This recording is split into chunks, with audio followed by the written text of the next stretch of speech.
SNMR Sridhar గారు రాసినటువంటి అరవింద నేత్ర 85వ భాగం. ఎప్పటికో సాయంత్రానికి మెలకు వచ్చిన నేత్ర కళ్ళు బరువుగా వాలిపోతున్నా అతి కష్టంగా లేచి కూర్చుంది. ఒళ్ళంతా పచ్చి పుండులా అనిపిస్తుంటే క్రితం రాత్రి జరిగిందంతా గుర్తొచ్చి ఒళ్ళంతా చెమటలు పడుతున్నాయి.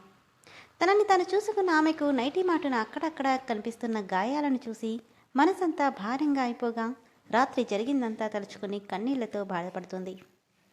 డోర్ ఓపెన్ అయిన చప్పుడికి ఉలికిపాటుగా తలపైకెత్తిన నేత్రకి అరవింద్ని చూడగానే భయంతో గొంతు తడారిపోయినట్టు అనిపించింది.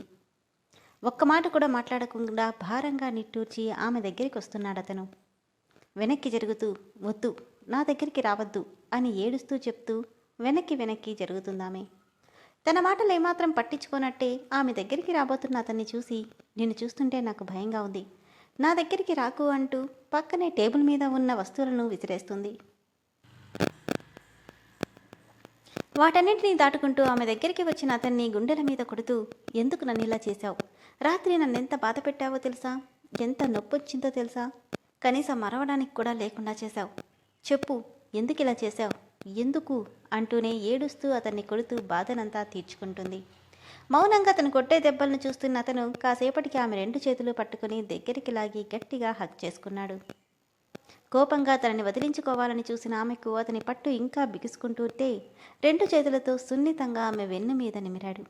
అతడి కౌగిట్లో ఏం కనిపించిందో తెలియదు కానీ ఏడుస్తూ తనకే తెలియకుండా తన చేతుల్ని అతని వీపు చుట్టూ చుట్టేసింది. ఇప్పటికే చాలా స్ట్రెస్ అయ్యావు, ఇంకా స్ట్రెస్ అయితే ఇబ్బంది పడతావు అంటుంటే కోపంగా అతని నుండి దూరం జరిగి, చేసిందంతా చేసి ఇప్పుడు స్ట్రెయిన్ అవుతానంటున్నావా? ఆమె ఫేస్ని దోసిట్లోకి తీసుకుని ఒక్క మాట కూడా మాట్లాడకుండా ఆమె నుదుటి మీద పెదవులెత్తగానే తనేం చెప్పాలనుకున్నాడో అదంతా ఆ ముద్దులో చెప్తున్నట్టు అనిపిస్తున్నా అతను చేసిన దాన్ని అంత ఈజీగా తీసుకోలేని ఆమె మనస్సాక్షి కోపంగా అతన్ని తోసేసి దింటి మీద పడి వెక్కి ఏడుస్తోంది. నువ్వెంతలా ఏడ్చినా జరిగిన దాన్ని మార్చలేవు నేత్ర. నేను చేసింది తప్పు కాదని చెప్పను, కానీ నీకు నా మీద కోరిక కలిగి అలా చేసావని చెప్తావు, అంతేనా అని ఏడుస్తూ అడుగుతుంటే, లేదు నేత్ర, నేను లేదంటే తాళి కట్టావు కాబట్టి నువ్వేం చేసినా చెల్లుతుందనుకుని నీ ఇష్టానికి నా శరీరాన్ని వాడుకున్నావు, అంతేనా?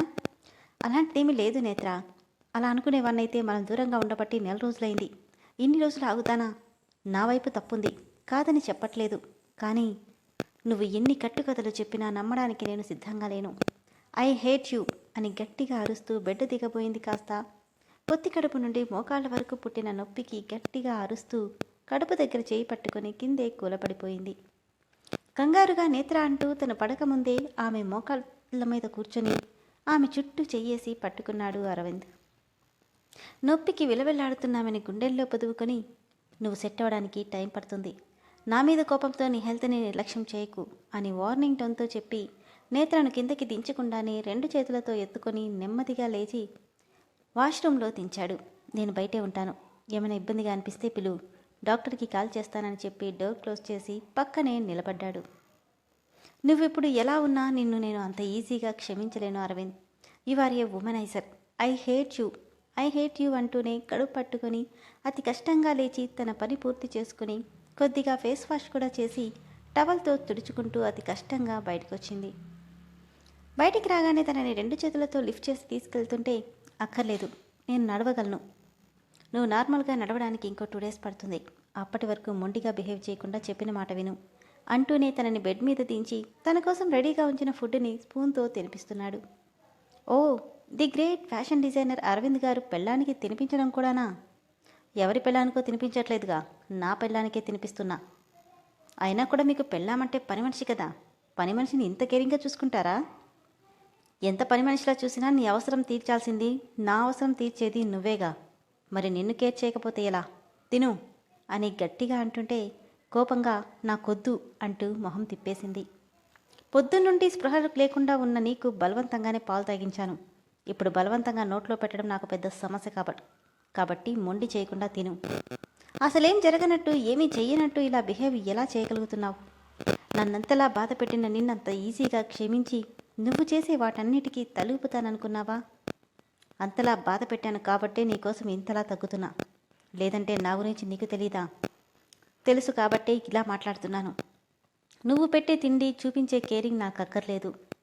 చూడు, నన్ను ఎక్స్క్యూజ్ చేయమని చెప్పట్లేదు, కానీ సాఫ్ట్గా మాట్లాడుతున్నాను కదా అని మొండి చేయకు నేత్ర. ముందు భోంచేయి, మెడిసిన్స్ వేసుకోవాలి. లేదంటే ఏమవుతుంది? ఓహో, ఈరోజు రాత్రికి నాతో పనుందేమో కదా, అందుకోసమే నా ఇంత కేరింగ్. ఏయ్, ఏం మాట్లాడుతున్నావు? పిచ్చిగాని పట్టిందా నీకు అని కోపంగా అంటుంటే, పిచ్చి పట్టింది నాకు కాదు, నీకే మద పిచ్చి పట్టి కట్టుకున్న దానిని కూడా చూడకుండా మృగంలా నా మీద పడ్డావు. నిన్నే ఇంకెలా అనుకోవాలి? ఇప్పుడు భోంచేస్తావా చేయవా? చెయ్యను. నీ చేత్తో పచ్చి మంచినీళ్ళు కూడా ముట్టుకోను.